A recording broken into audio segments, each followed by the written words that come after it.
Meus irmãos, nós já demos uma passada breve pelos seguintes assuntos da Escritura Sagrada, falando sobre a Bíblia como palavra de Deus, que ela é inerrante, autoritativa, totalmente suficiente. Palavra de Deus. Passamos rapidamente sobre o capítulo que fala de Deus e da Santíssima Trindade, dos decretos eternos de Deus. Falamos sobre a criação, a providência de Deus, da queda, do pecado e do castigo, do pecado, do pacto de Deus com o homem. Encerramos na semana passada o assunto sobre de Cristo o mediador, e agora nós vamos entrar neste outro assunto, neste outro ponto doutrinário, daquele grupo de doutrinas e de crenças que nós subscrevemos ou que nós defendemos, que nós declaramos crer. É muito comum nós ouvirmos afirmações da seguinte maneira: pastor, mas a pessoa pelo menos tem fé, o que importa é crer, o que vale é o coração da pessoa. Tem pessoas que chegam a dizer assim: eu sou uma pessoa de fé, sabe? Eu sou mesmo, eu acredito mesmo, eu tenho fé mesmo. Mas para todas essas e algumas outras afirmações parecidas com estas, cabe uma pergunta: acredita em quê? Tem fé em quê? Algumas vezes a impressão que eu tenho é que a pessoa tem fé que tem fé, ou seja, ela acredita que tem fé, ela quer crer que ela tem fé. Ela não tem a fé em si, ela quer acreditar que ela tem fé e que ela acredita em alguma coisa. E se ela descobrir que de fato ela não tem fé, ou que a fé dela é inapropriada, vai dar um vazio no coração dela. E esse vazio inicial, quando a pessoa se sentisse meio perdida, é propício para então ela depositar a fé dela no objeto correto e adequado. Você é uma pessoa que tem fé? Você tem fé em quê? O que você acredita? Eu preciso minimamente ter condições de responder isso. Não adianta eu fugir dessa pergunta e simplesmente responder assim: não, eu tenho fé, não, eu creio, eu tenho fé, não, eu sei que eu tenho fé, eu acredito que eu tenho fé, não, eu tenho fé. Não, você precisa dizer: você tem fé em quê? Ou tem fé em quem?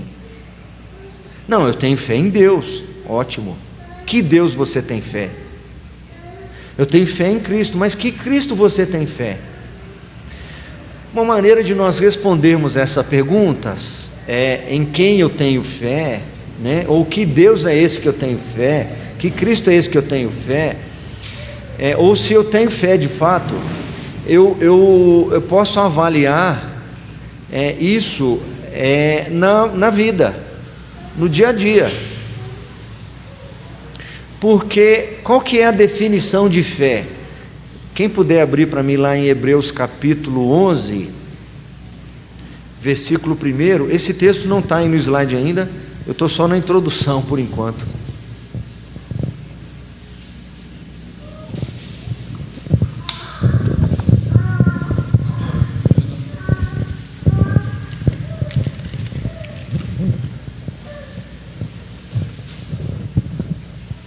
Deixa desligado por enquanto. Dá para não apontar para a câmera e para a caixa, tá?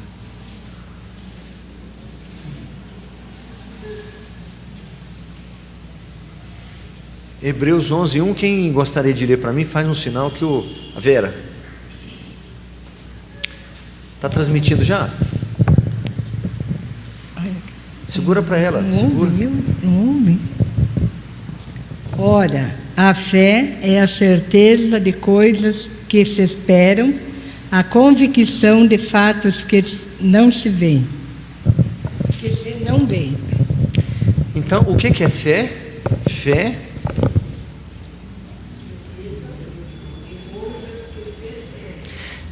é a certeza de coisas que se esperam. Eu ainda não tenho, mas eu espero. E aí o autor complementa: é a convicção, é a convicção de fatos que se não veem. Eu tenho convicção de algo que eu não vejo. Agora, se eu não vejo, eu preciso conhecer, ainda que eu não veja. Então, fé são certezas e esperanças de algo que eu não vejo, mas que eu espero. Eu não vejo, mas eu conheço. O apóstolo Paulo diz: mas eu sei em quem tenho crido, e por eu saber em quem tenho crido, eu estou bem certo que Ele é poderoso para guardar o meu bom depósito, porque eu sei em quem eu creio, eu conheço, e por conhecer, certo? Então posso estar convicto. Então nós podemos responder isso no nosso dia a dia. Nós somos alguém que espera, que tem esperança, ou perde a esperança com facilidade. Nossa vida, quando as coisas não são como nós esperamos, nós reagimos ainda assim com esperança ou com desesperança? Isso ajuda-me a responder a minha pergunta, se eu creio mesmo, se eu tenho fé, certo? O que nós estamos vendo são assuntos bíblicos essenciais que nós devemos conhecer, que são aqueles que fundamentam a nossa fé. Para que eu possa responder: fé em quê? Fé em quem? Certo? Então, o assunto de hoje fala também do relacionamento de Deus com o homem, fala bastante do homem, que é do livre-arbítrio, certo? Está aí no slide. Eu vou ler aí esse primeiro parágrafo, que é a seção 1, e nós vamos para os próximos. Deus dotou a vontade do homem de tal liberdade natural, que ela nem é forçada para o bem nem para o mal, nem a isso é determinada por qualquer necessidade absoluta de sua natureza. O destaque que eu vou fazer aqui, eu vou para os próximos slides para a gente entender melhor. O destaque aqui é o seguinte: Deus capacitou o homem com uma chamada liberdade natural. O ser humano, sempre, em todos os seus estágios, e nós vamos ver aqui esses estágios, ele possui uma liberdade natural. Essa liberdade natural, quando ele foi criado, era uma. Quando o ser humano pecou, essa liberdade natural se manteve, só que agora ela será movida de outra maneira. Depois, quando ele é salvo, ele continua tendo essa liberdade natural, e ela vai sofrer alterações. E quando depois, quando estiver na glória, ele ainda terá essa liberdade natural, e agora num aspecto completamente diferente. A gente vai ver isso aqui aos poucos. Eu preciso passar aqui um histórico sobre esse assunto de livre-arbítrio, certo? Essa discussão começou mais intensamente no século V, no século IV, 300 e pouco, com a controvérsia entre um dos pais da igreja, Agostinho, e um outro teólogo chamado Pelágio, certo? Dá para ler nessa altura ali? Eliezer, lê para nós aí o primeiro parágrafo, por favor. As pessoas não agradecem a Deus por suas boas qualidades, pois consideram essas virtudes como uma característica própria. Este é o fundamento do livre-arbítrio, a negação dos efeitos universais da queda. Esta heresia originou-se de forma prática no quinto século depois de Cristo, através de Pelágio, um monge britânico que chegou a Roma e começou uma reforma moralista entre os monges romanos. Esta reforma encontrou apoio em muitos deles.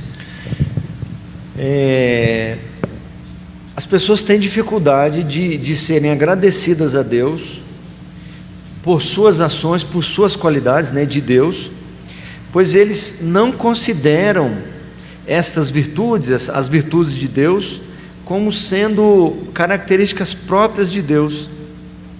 Então, esses que defendem o livre-arbítrio não veem Deus como sendo o Deus da Bíblia. Eles não reconhecem em Deus os atributos de Deus, as ações de Deus, as virtudes de Deus, como aquelas definidas na Escritura Sagrada.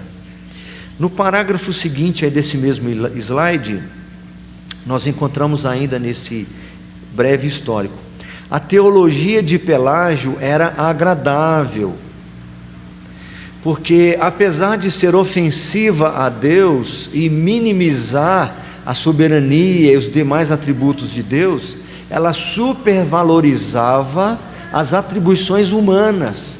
À medida que esvazia Deus da sua glória e majestade, ela enaltece o homem a patamares elevados e voltada para a moral e a ética. É o que você faz. Você precisa ser uma pessoa melhor. Você precisa praticar coisas boas. Você precisa andar em boas obras. Esse era um discurso moralista e que dava à pessoa a condição de que, se ela se esforçasse, se ela se esforçar, ela é capaz, ela pode, ela consegue. Então é um ensino moralista que coloca no homem não só a capacidade, mas também a responsabilidade. Quando o homem não consegue cumprir aquelas exigências, quando o homem não consegue cumprir um padrão de perfeição ou daquilo que deveria ser ideal, esse sujeito vive frustrado, com base nos seus próprios fracassos. É uma pessoa que nunca descansa, nunca encontra paz, porque ela sempre viverá atormentada pelas suas próprias faltas e a impossibilidade dela viver em perfeição.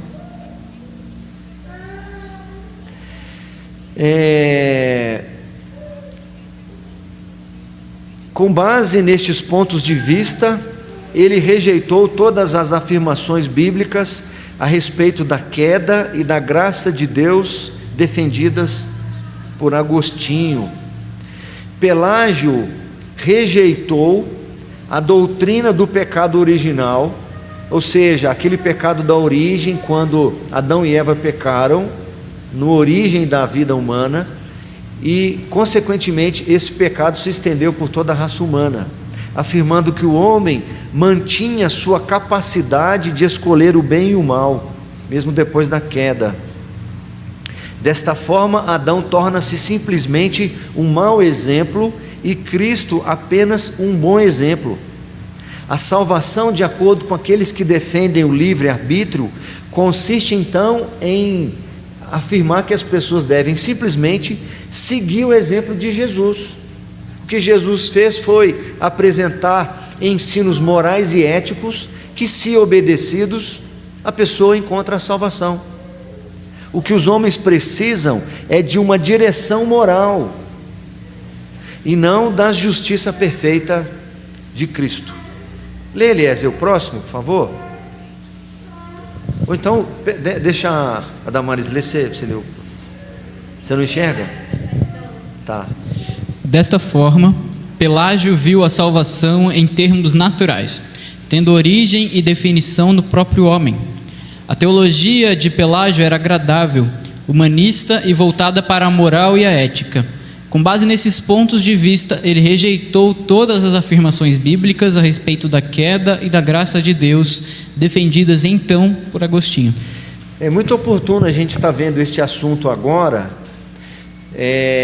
nesse mês de outubro em que a gente comemora a Reforma Protestante.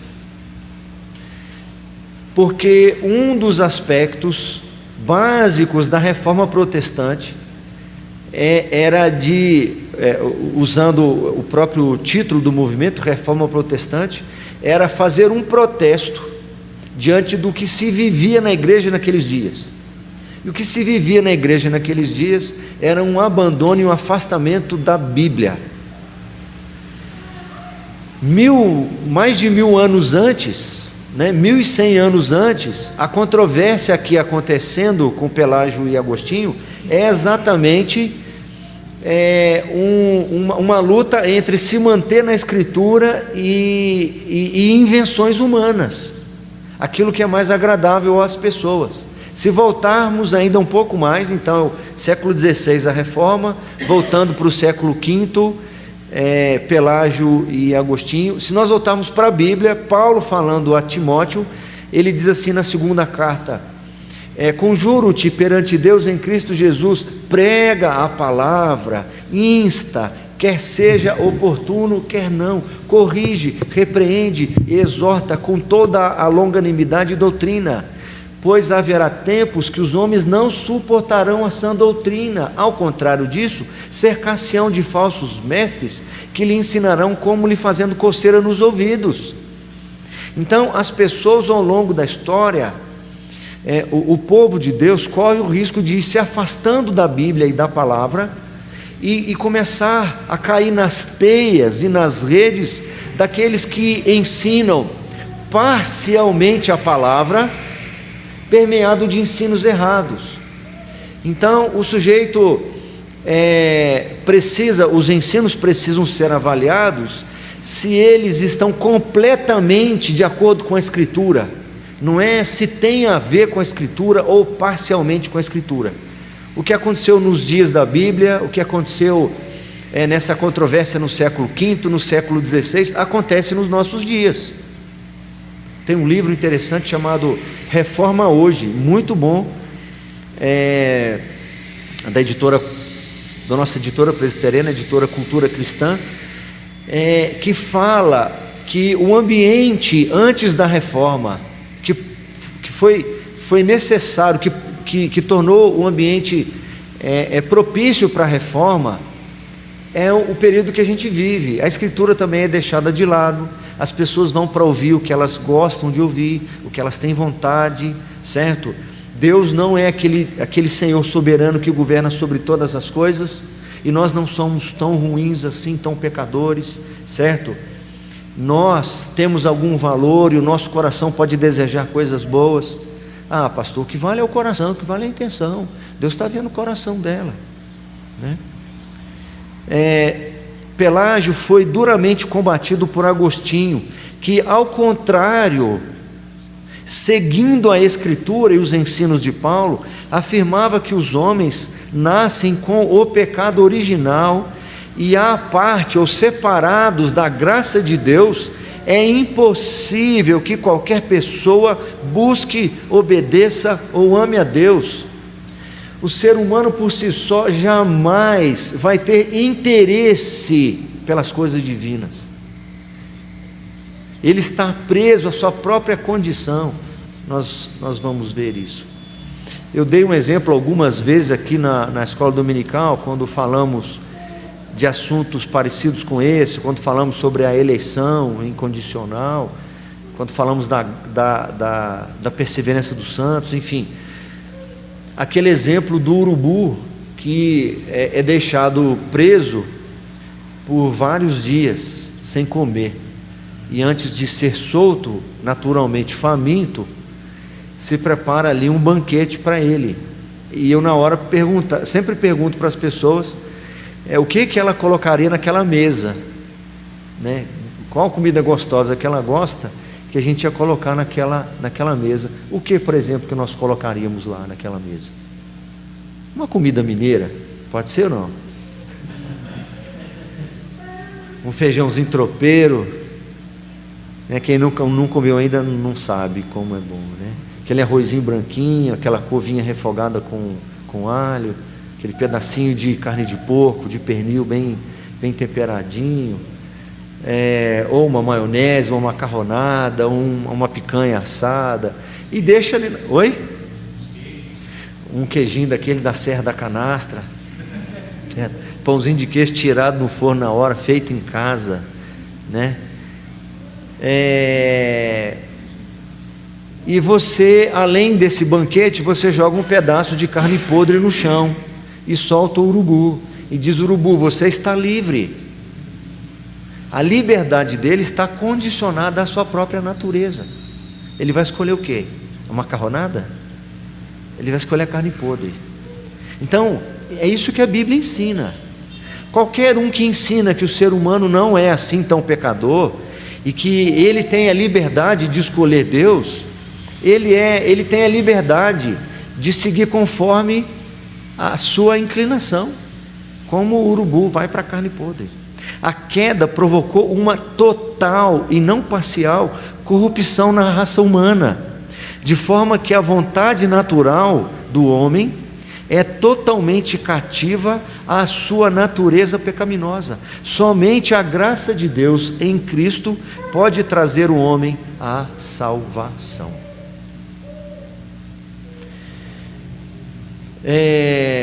O último slide aí falando sobre isso, a sutileza dessa heresia de Pelágio. Olha como ela é sutil. Pelágio não negava abertamente a graça de Deus. Ele não dizia assim: não existe graça de Deus. Ele não falava isso. Deus não é gracioso. Ele não falava isso. Ele falava até que a graça era necessária para iluminar o homem e providenciar instruções e ensinos a respeito de Deus. Deus age com a sua graça, agindo na vida da pessoa, para que a pessoa tenha conhecimento da palavra de Deus, e ao ter conhecimento da palavra de Deus, essa pessoa pode então decidir o que ela quer. Então essa graça, ela age de maneira parcial, ela é só instrutiva, ela só permite ao ser humano conhecer o chamado de Deus, e aí ele decide se ele vai dizer sim para Senhor. Quem quer aceitar Jesus aí? Quem não quer? No final, ele é quem decide. Ele também não negava a Escritura, afirmava que a Escritura era útil porque fornecia muitos bons exemplos a serem imitados, mas não afirmava que a Escritura era autoritativa. Esses dias está rodando aí um trecho de uma palestra do Ed René, é do Ed René, né? Ed René Kivitz, em que ele destaca alguns ensinos da palavra, como misericórdia, como compaixão. Isso é bíblico. Mas quando essa mesma Bíblia que fala de misericórdia e graça condena o homossexualismo, condena, eu estou usando expressões que ele mesmo usou lá, né? Condena toda sorte de pecado, então essa Escritura está desatualizada. Eu estou pegando nominalmente assuntos que ele mesmo cita na sua fala. Depois está disponível, está rodando aí na internet, certo? A Escritura é útil, ele afirma que ela é útil, mas ela é desatualizada, ela precisa ser relida na ótica atual, certo? Não negava Cristo, era o exemplo de vida por excelência e deveria ser seguido. Cristo era um bom mestre, que ensinou um bom caminho, E você escolhe se você quer seguir esse caminho. Você não é uma pessoa tão má assim. O ser humano não é tão perverso. Não negava a queda de Adão, mas dizia que o homem natural não era concebido em pecado, e sua vontade possui a capacidade do livre-arbítrio. Não é um urubu. O ser humano não tem assim uma natureza que o direciona para a carne podre. O ser humano não teve a sua natureza deformada quando ele pecou. O ser humano continua sendo gente boa, e ele pode escolher algumas vezes a carne podre, outras vezes ele pode escolher o banquete. Tem uma citação aqui de um teólogo chamado Benjamin Warfield, um cara sério. Ele diz assim: há duas doutrinas fundamentais sobre salvação, apenas duas. Qualquer igreja, qualquer religião que você for, tem duas. A que ensina que a salvação vem de Deus, e que ensina que a salvação é vinda de nós mesmos. Só tem essas duas. Você consegue fazer alguma coisa para salvar-se, ou aquela que ensina que você não é capaz de fazer nada para salvar-se. A primeira, essa que fala que a salvação não pode vir de nós somos incapazes de chegar até Deus, porque estamos mortos nos nossos delitos e pecados, é a doutrina fundamental do cristianismo. A última é a do paganismo universal. Warfield é claríssimo: só existem duas religiões no mundo. Todo aquele que acredita que pode fazer algo de si mesmo, seja lá o que for, para a sua salvação, não é um cristão em hipótese nenhuma. Porque não é possível ser cristão sem entender que Cristo é o nosso Redentor. Se eu entender que Cristo é um mestre que veio ensinar, mas eu tenho a palavra final, eu aceito ou não a salvação, então eu estou negando que a morte de Cristo pagou os meus pecados. Ele simplesmente deixou a porta destrancada, e ele não é a própria porta.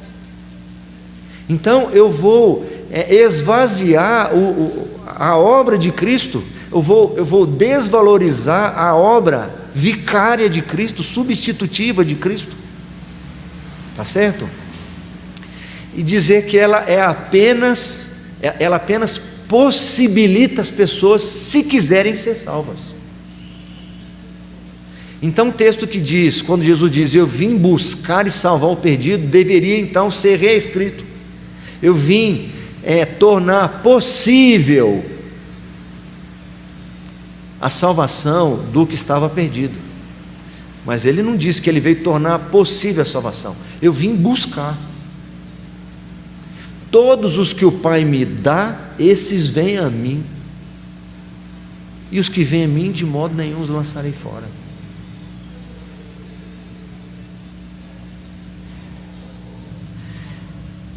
Esse primeiro estado do ser humano é o estado de inocência. É o primeiro estado, ou primeira fase, em que o ser humano teve. É quando ele foi criado, certo? Quem pode ler para nós ali? Quem consegue ler lá? Me avisa. Vou levar o microfone aí para você. Quem consegue ler?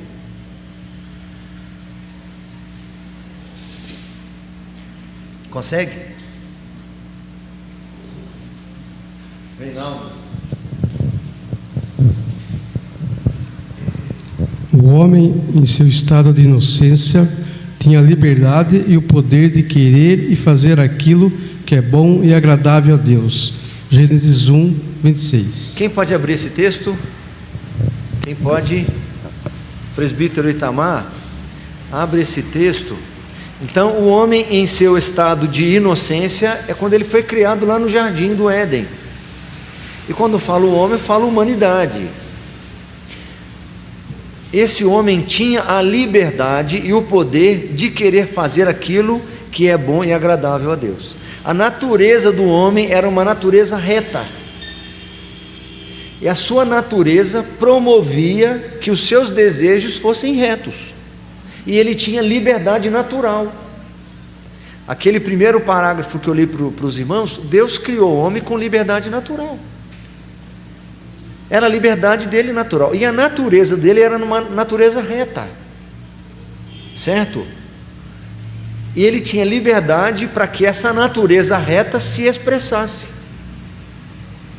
Gênesis 1:26 diz o quê? Também disse Deus: façamos o homem à nossa imagem, conforme a nossa semelhança. Tenha ele domínio sobre os peixes do mar, sobre as aves do céu e sobre os animais domésticos, sobre toda a terra e sobre todos os répteis que rastejam pela terra. Então o que o texto diz para nós? Moisés registrou aí Deus falando: façamos o homem à nossa imagem, conforme a nossa semelhança. O ser humano foi criado na forma divina. Tem um teólogo chamado Louis Berkhoff que fala que existem alguns atributos de Deus que foram comunicados ao ser humano. Quando o ser humano foi criado à imagem de Deus, ele recebeu de Deus atributos que são próprios da divindade. Ele recebeu justiça, retidão, bondade. Ele recebeu essas virtudes, certo? Mas essa expressão que a confissão de fé usa, mudavelmente, mas com, o que quer dizer mudavelmente? Mas com possibilidade de mudança. Ou seja, o ser humano foi criado com a natureza reta e santa, e liberdade para que essa sua natureza se manifestasse de maneira apropriada. Mas o ser humano teve aquilo que o Dr. Eber Pai chama de liberdade contrária à sua natureza. A sua natureza era santa e perfeita, e ele tinha liberdade para agir contra a sua própria natureza. Essa era uma liberdade que o ser humano experimentou, que era uma liberdade plena. Ele podia fazer o que lhe era natural e o que não lhe era natural. O que era natural para o homem é fazer o que agrada a Deus, porque ele foi criado assim, à imagem de Deus. Mas recebeu a liberdade para agir contrário a essa natureza, de sorte que pudesse cair dessa liberdade e poder. Vamos ler em alguns textos? Quem pode abrir Gênesis 2 e quem pode abrir Eclesiastes 7? Você vai qual? Gênesis 2, Isaías, Eclesiastes 7.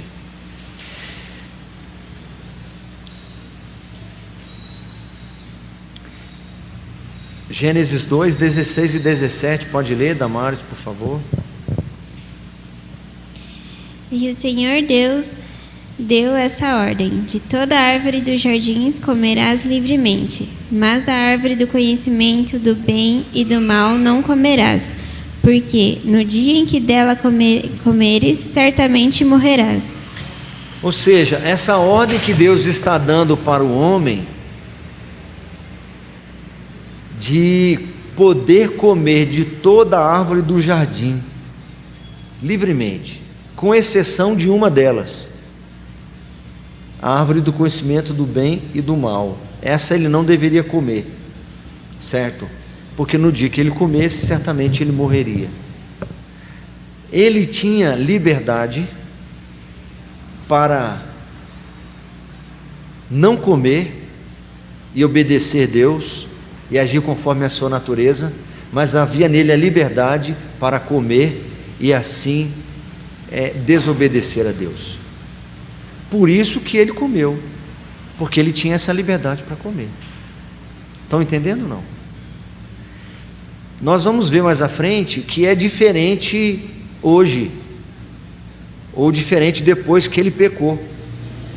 Depois que ele pecou, agora ele não pode mais não pecar. Vamos lá, Eclesiastes 7, 29.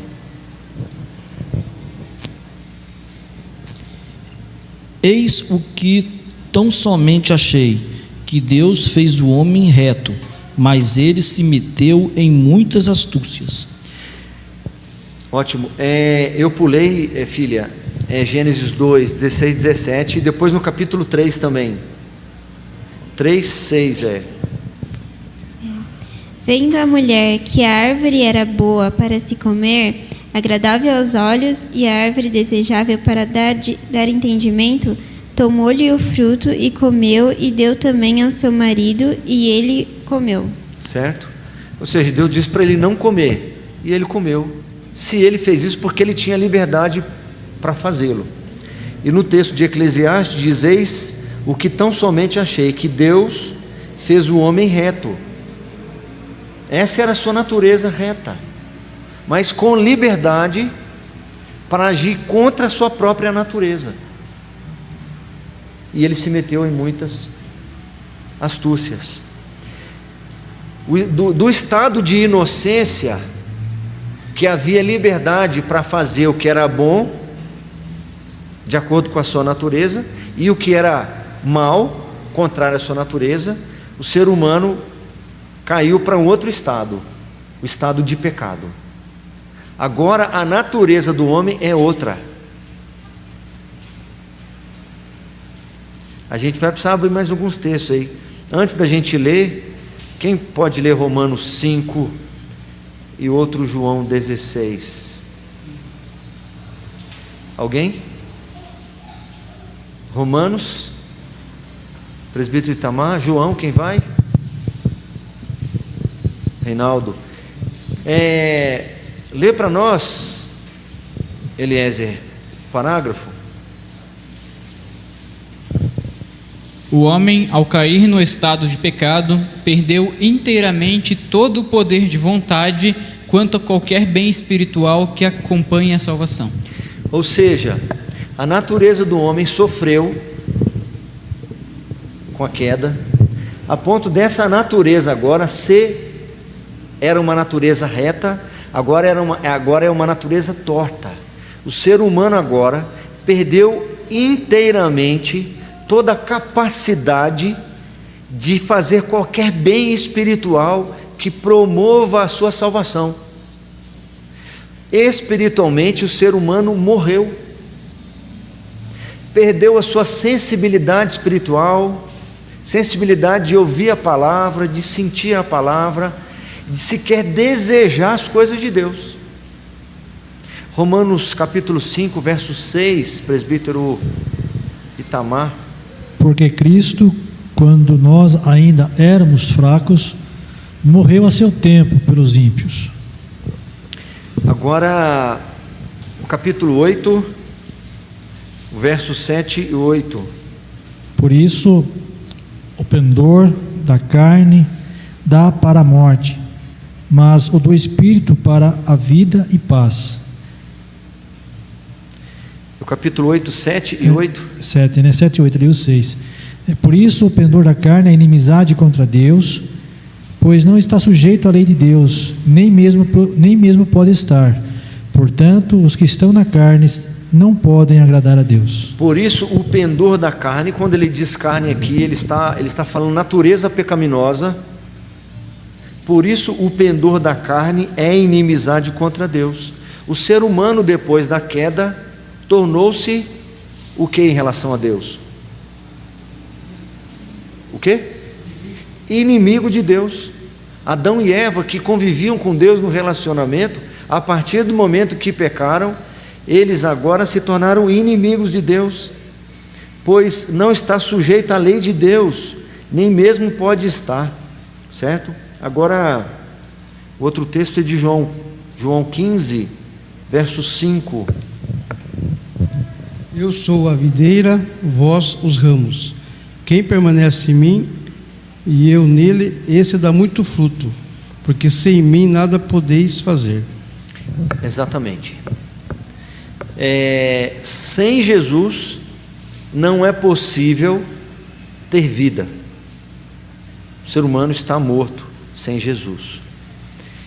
Lê o parágrafo, Eliezer. Aqui, quem abriu Romanos, está aberto ainda, Itamar?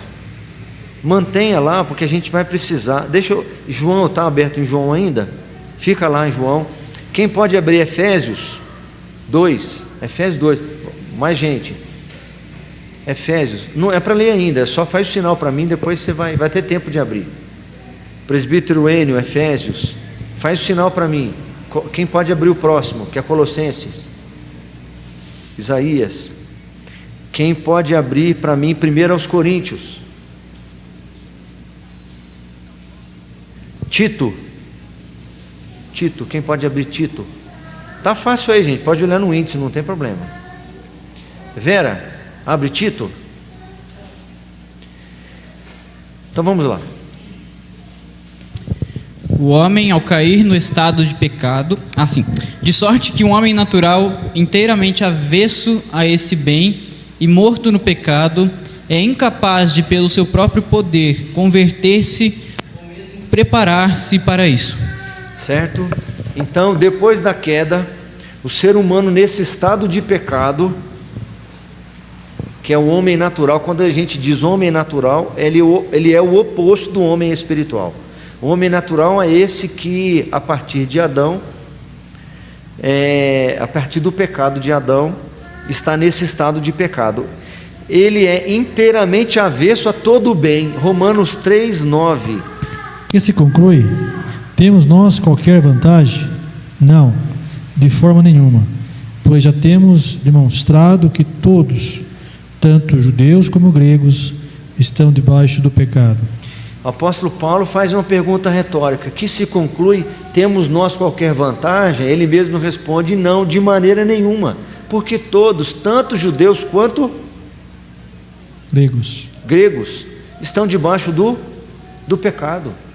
E se você continuar lendo esse texto, você vai perceber qual que é a condição do ser humano natural. É um estado de pecado. Este é o ser humano. As pessoas que nós olhamos na rua, via de regra, são cadáveres espirituais, ambulantes. Têm vida física, mas espiritualmente estão mortos. Que se conclui, temos nós qualquer vantagem? De maneira nenhuma. Aí ele vai dizendo depois: não há justo, não há nenhum sequer, não há quem entenda, não há quem busque a Deus. Todos, a uma, se fizeram inúteis. Enquanto eu não descubro quem é o ser humano, eu jamais vou valorizar o que Jesus Cristo fez. Se eu não conseguir ver a realidade de um ser humano sem Cristo, eu jamais vou perceber o quanto as pessoas precisam de Cristo. Agora no capítulo 12, aí Romanos mesmo, presbítero Itamar, capítulo 12, no versículo 12 e versículo 23, desculpa. No versículo 12, todos se extraviaram, a uma se fizeram inúteis, não há quem faça o bem, não há nenhum sequer. Verso 23, pois todos pecaram e carecem da glória de Deus. Todos pecaram e carecem da glória de Deus. O ser humano está morto no seu pecado. Efésios ficou com quem? Presbítero N, Efésios 2, o verso 1 e o verso 5. Ele vos deu vida, estando vós mortos nos vossos delitos e pecados. E estando nós mortos em nossos delitos, nos deu vida juntamente com Cristo, pela graça sois salvos. Nós vamos, à medida que vamos aprofundando o nosso conhecimento sobre quem é o ser humano, a gente começa a descobrir melhor qual foi a obra de Cristo. E à medida que eu descubro qual foi a obra de Cristo, eu chego mais perto de poder dizer o que Paulo disse. Ele estava num momento muito adverso na sua vida. E apesar de todos os pesares, ele diz assim: mas eu sei em quem tenho crido. Quem que você tem crido? Eu tenho crido naquele que morreu por mim e me deu vida. Eu tenho crido naquele que abriu mão da sua glória eterna, veio se fazer um de nós, morreu no meu lugar, pagou a minha dívida, me resgatou do império das trevas, me transferiu para o reino maravilhoso da sua graça, de maneira graciosa, me salvou do meu lamaçal de pecado, eu que dos pecadores sou o principal, tá certo? E aí o que acontece? A vida dele é caracterizada por uma vida de esperança, porque ele espera, ele sabe quem ele espera, ele sabe quem ele está esperando. Se alguém disser, mas você vai perder o emprego, se alguém disser, mas você pode ficar doente, se alguém disser aquela verdade, você vai morrer, você tem chance e condições de dizer, mas eu sei em quem eu tenho crido, eu sei que eu vou morrer, mas eu também sei em quem eu tenho crido, e quem eu creio me deu vida, nele eu sou salvo. Se a minha salvação dependesse das minhas escolhas, da minha consistência, da minha capacidade de manter meu compromisso, a minha palavra, eu estaria perdido, porque quantas vezes eu mudo de ideia e oscilo ao longo do dia. Ainda bem que não depende de mim. Então, isso que parece que essa teologia deprecia as pessoas, na realidade não, as livra de si mesmo. Porque a pessoa jamais pode ter consistência se ela acreditar que depende dela. Ainda bem que não depende de mim, porque se dependesse de mim, com toda certeza, eu não permaneceria firme. Mas como eu dependo do Senhor, qual Senhor? Esse Senhor, esse que a gente está aprendendo mais, certo? Aí sim. Colossenses, eu pedi para alguém, 2,13. E a vós outros que estáveis mortos pelas vossas transgressões e pela incircuncisão da vossa carne, vos deu vida juntamente com ele, perdoando todos os nossos delitos. Lê de novo, meu irmão, por favor. E a vós outros que estáveis mortos pelas vossas transgressões e pela incircuncisão da vossa carne, vos deu vida juntamente com ele, perdoando todos os nossos delitos. O que está se rolando aí na internet, o que acontece em muitos microfones, eu nem vou falar púlpitos, porque você não está vendo púlpitos mais quase. Em muitos microfones de igrejas e pastores e gurus da fé e coaches desses dias, é que pecado é uma coisa relativa, depende da cultura e da época. Nos dias do apóstolo Paulo, naquela cultura aquilo era pecado, mas nos nossos dias a gente precisa reinterpretar a Escritura de acordo com o nosso contexto. Mas se não é pecado, então não estou morto. Se eu não estou morto, eu não preciso de receber vida de Cristo, eu não preciso de Cristo.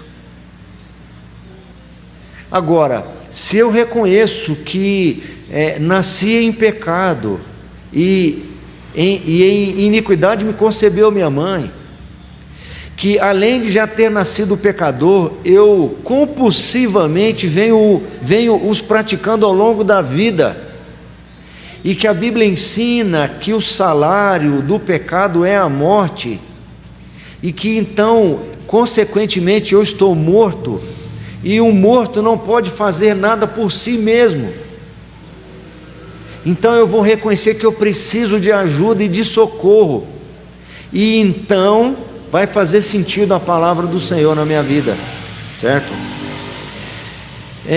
O ser humano é incapaz de, pelo seu próprio poder, converter-se ou mesmo preparar-se para isso. João 6, 44 e depois o 65. Reinaldo? Ninguém pode vir a mim se o Pai que me enviou não o trouxer, e eu o ressuscitarei no último dia. Daí o 65. Prosseguiu: por causa disto é que vos tenho dito, ninguém poderá vir a mim se pelo Pai não lhe for concedido. Isso não está claro? Ninguém pode vir a mim se o Pai que me enviou não o trouxer. Não somos nós que vamos até o Senhor. Durante muitos anos, nossa igreja cantou aquele cântico, aquele hino. Está transmitindo, né? Vou fazer um solo aqui agora, é o momento oportuno de fazer um solo para todos os irmãos no YouTube ouvirem e compartilharem o dom que eu venho guardando, escondendo. Eu canto desafinado só para disfarçar, né? Não, eu vou desligar o microfone. Mas o cântico é mais ou menos assim: segura na mão de Deus e vai. Quem já ouviu isso aí? Eu não vou perguntar se você já cantou, para a gente não dar ponto fora, mas eu acredito que muitos de nós já cantou. Segura na mão de Deus, segura na mão de Deus.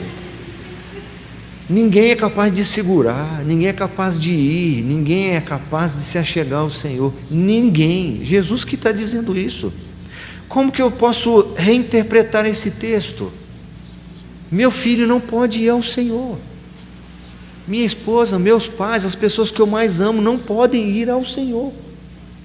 Eu não posso ir ao Senhor se Ele não vier até mim. Cristo veio.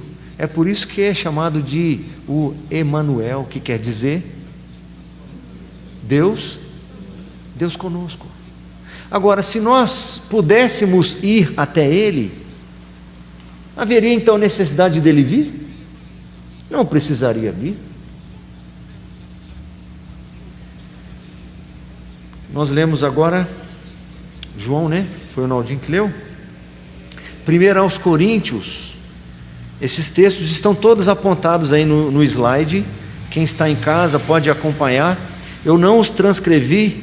Quem sabe no próximo eu os transcrevo para facilitar. Mas você em casa pode ir na sua Bíblia também acompanhar. 1 aos Coríntios 2:4. Quem vai ler? Damares.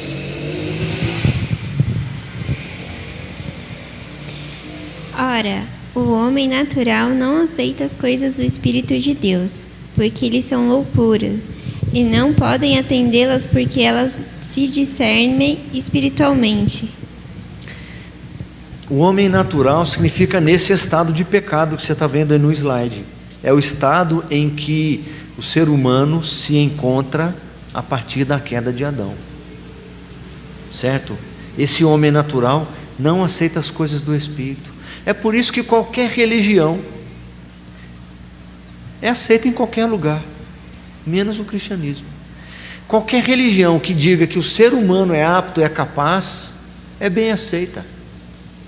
É uma boa parte da cultura. Certo? Agora, se você é exclusivista, dizendo que exclusivamente só existe uma porta, um Salvador, você é chamado de radical, você é chamado de intolerante, de xiita, etc.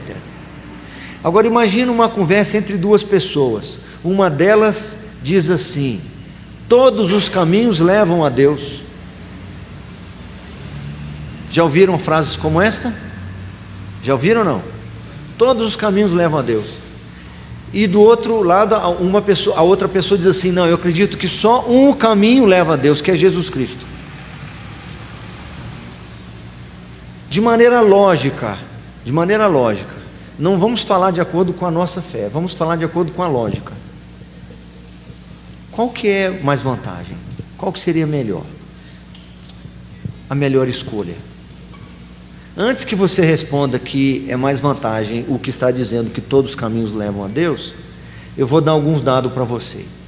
Imagina que esse que diz que todos os caminhos levam a Deus, se ele estiver certo, vai ser bom para ele? O que vocês acham? Sim ou não? Ele está certo, todos os caminhos levam a Deus. Ele morreu, chegou lá e viu que tem um monte de porta. Todas as portas estavam lá. É bom para ele? Mas é bom para o outro que disse que só Jesus salva, que só tem uma porta? É bom para o outro também ou não?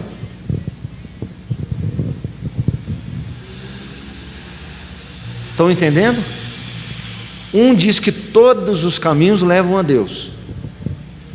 O outro diz que só tem um caminho que leva a Deus. Aí morreu primeiro o que dizia que todos os caminhos levam a Deus. Ele vai ser salvo? Se ele estiver certo? Vai. Porque todas as portas levam a Deus. Foi bom para ele? E para o outro é bom? Hã? É também. Por quê? Porque se todos os caminhos levam, o que ele escolheu, que é Jesus, também leva. Agora vamos inverter. Morreu primeiro o que dizia que só um caminho leva. Ele chegou lá e descobriu que só um caminho mesmo, é só Cristo. Que quando Jesus diz assim, eu sou o caminho e a verdade e a vida, ninguém vem ao Pai senão por mim, estava certo. Estava na Bíblia, era certo. O que eu acreditei durante a minha vida estava certo. Cheguei lá, só existia essa possibilidade. Foi bom para ele? E para o outro? Não. Então, ou seja, nunca aquele que escolhe Cristo, aquele que foi alcançado por Cristo, que crer em Cristo, que acreditou que Cristo é o único Salvador, ele nunca perde. Ainda que se ele estivesse errado, que não está, é claro. Você leu 1 Coríntios, né? 2,4. Agora Tito ficou com quem? O Tito ficou com a Vera? Ô Vera, capítulo 3, está aí para o pessoal ver no slide em casa, capítulo 3, do versículo 3 ao 5. Pois nós também, outrora, éramos nécios, desobedientes, desgarrados, escravos de toda sorte de paixões e prazeres, vivendo em malícia e inveja, odiosos e odiando-nos uns aos outros. Quando, porém, se manifestou a benignidade de Deus, nosso Salvador, e o seu amor para com todos, não por obras de justiça praticadas por nós, mas segundo a sua misericórdia, ele nos salvou mediante o lavar regenerador e renovador do Espírito Santo. Que texto tremendo, que texto tremendo. Eu vou me deter nele só mais um pouco, só que antes de eu fazer qualquer comentário, vamos ler o último, que é Romanos 8,8, que ficou com... O Romanos estava com o presbítero Itamar, né? Está aberto lá ainda? Romanos 8,8. E aí eu vou voltar para fazer um comentário aí na carta de Paulo a Tito. Portanto, os que estão na carne não podem agradar a Deus. Portanto, os que estão na carne, os que estão no estado de pecado, não podem agradar a Deus. Esse texto que a Verinha leu, ele serve para reforçar a condição do ser humano natural, que é o estado de pecado, conforme você está vendo aí no slide. Mas ele serve também já para mostrar uma transição para o terceiro estado do ser humano. Ele foi criado no estado de santidade, foi criado reto lá no paraíso.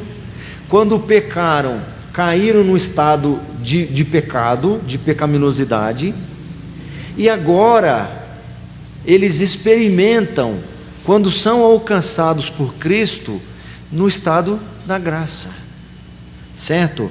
O texto que a Verinha leu de Tito diz assim: pois nós também outrora, Paulo está dizendo dele, ele está falando dele, está falando dos cristãos, está falando dos apóstolos, está falando da igreja.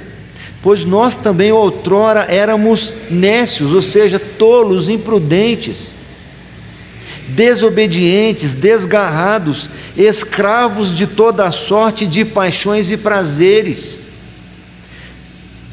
Eu era escravo da minha vontade, da vontade de ter, da vontade de fazer, de possuir, de conquistar, de realizar. Eu era escravo, vivendo em malícia e inveja, odiosos e odiando-nos uns aos outros. Essa era a condição no estado de pecado. Aí ele continua dizendo: quando, porém, se manifestou a benignidade de Deus, nosso Salvador, e o seu amor para com os homens, não por obras de justiça nossa praticadas por nós, mas segundo a sua misericórdia, ele nos salvou mediante o lavar regenerador e renovador do Espírito Santo. Então eu estava num estado de pecado como um homem natural. Esse homem natural é aquele que não há justo, não há nenhum sequer, de Romanos 3, todos pecaram e carecem da glória de Deus. de Romanos 3, mas o Senhor, de maneira misericordiosa, graciosa, enviou o seu Filho para me salvar, e agora me salvou mediante o lavar regenerador e renovador do Espírito Santo, e agora eu estou no estado de...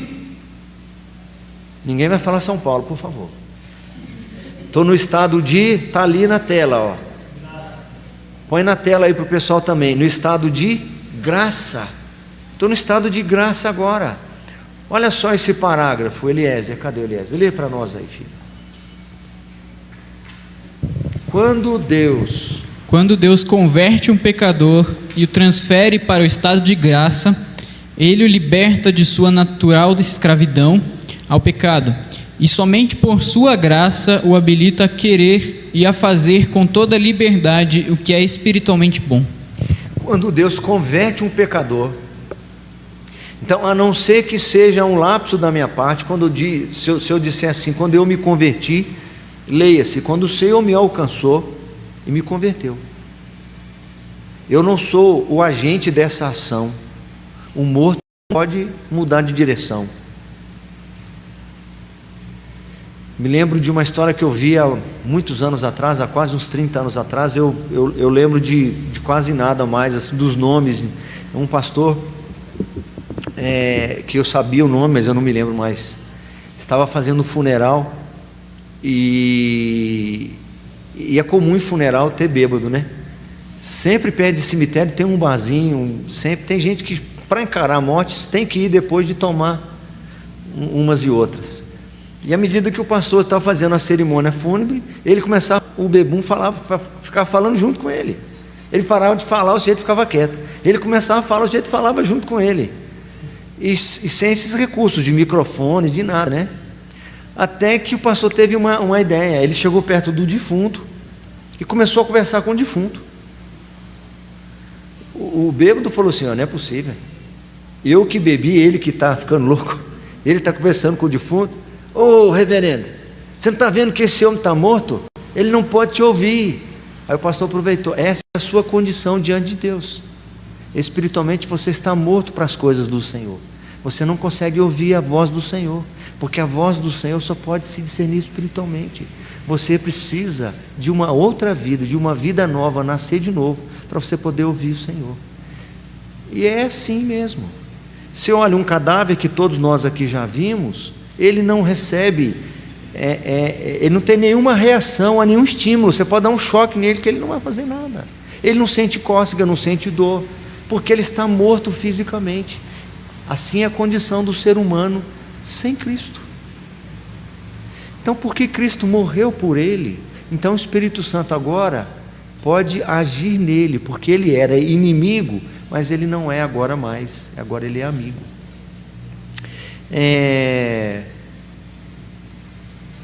Vamos ler só um texto aí de Romanos 6. Espera aí, como o tempo está meio exíguo, deixa que eu mesmo leio, para a gente ir mais rápido.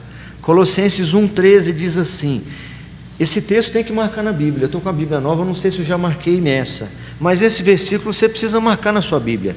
Colossenses 1,13, ele nos libertou do império das trevas e nos transportou para o reino do Filho do seu amor. Eu não fui por mim mesmo, eu não consegui fazer isso. Em João 8, 34 e 36 diz assim, replicou-lhes Jesus, em verdade vos digo, todo que comete pecado é escravo do pecado. Se pois o Filho vos libertar, verdadeiramente sereis livres. Em Filipenses, Paulo diz assim, porque Ele é quem efetua em vós tanto o querer como o realizar segundo a sua boa vontade. Aos Romanos ele diz assim, e uma vez libertados do pecado, fostes feitos servos da justiça. Agora, porém, libertados do pecado, transformados em servos de Deus, tendes o vosso fruto para a santificação e, por fim, a vida eterna. Esse slide mesmo eu vou deixar para concluir semana que vem, e a gente termina de falar desse terceiro estado, o estado de graça, e a gente fala do último estágio, que é o estado de glorificação, certo? E a gente vai fazer uma recapitulação para nós, em cada um desses estados, que tipo de liberdade o ser humano tem, certo? Que liberdade é essa que o ser humano tem? E eu espero que todos cheguemos à conclusão que o ser humano, a partir do pecado, nunca mais teve liberdade para escolher as coisas boas por si mesmo. Não pôde mais. Dependeu disso que nós acabamos de ler agora. Depende do Senhor tanto o querer quanto o realizar. Se o ser humano, depois da queda, desejou alguma coisa boa, é porque o Senhor está agindo na vida dele. E se ele conseguiu realizar, com toda certeza, é porque Deus está agindo na vida dele. Eu repito, meus irmãos, que esses assuntos não são assuntos frios e que não são aplicáveis à nossa vida. Pode ter certeza absoluta que o que faz ou fará diferença no nosso dia a dia, enfrentarmos as intempéries do que se reserva a nós. Nós não sabemos o que está reservado para nós, meus irmãos. Amanhã, daqui a 10 minutos, daqui a 5 minutos, nós não sabemos. Coisas ruins acontecem com pessoas boas, com crentes, servos. Tem carros que atropelam pessoas que saem de vigília de oração. Tem bala perdida que atinge pastores que acabam de pregar. Se nós olharmos para os apóstolos, todos tiveram uma vida difícil. E são exemplos para nós. Os que vieram depois dele também enfrentaram dias difíceis. Ou seja, o que se reserva para nós, no melhor das hipóteses, é sofrimento, desafios. E o que o Senhor requer de nós em todo o tempo que estivermos aqui, é que tenhamos fé, é que sejamos encontrados em fé. E eu finalizo com o que eu comecei. Fé em quê? Fé em quem? O fato de frequentarmos um ambiente religioso não necessariamente me fornece dados suficientes para alimentar uma fé a toda prova. Eu posso muito bem estar na igreja e ficar desesperado quando o resultado do exame não for bom, quando receber uma má notícia. E aí então eu vou mostrar que mesmo frequentando um ambiente religioso, minha fé é infinitamente menor do que um grão de mostarda. Não é suficiente para manter minha vida firme e vigorosa. É por isso que nós estamos estudando esses assuntos, porque são elementos que de fato fundamentam a nossa fé. A gente viu só parte do assunto hoje. Eu espero que você volte semana que vem para a gente concluir e você poder dizer: tenho mais elementos para fundamentar a minha fé.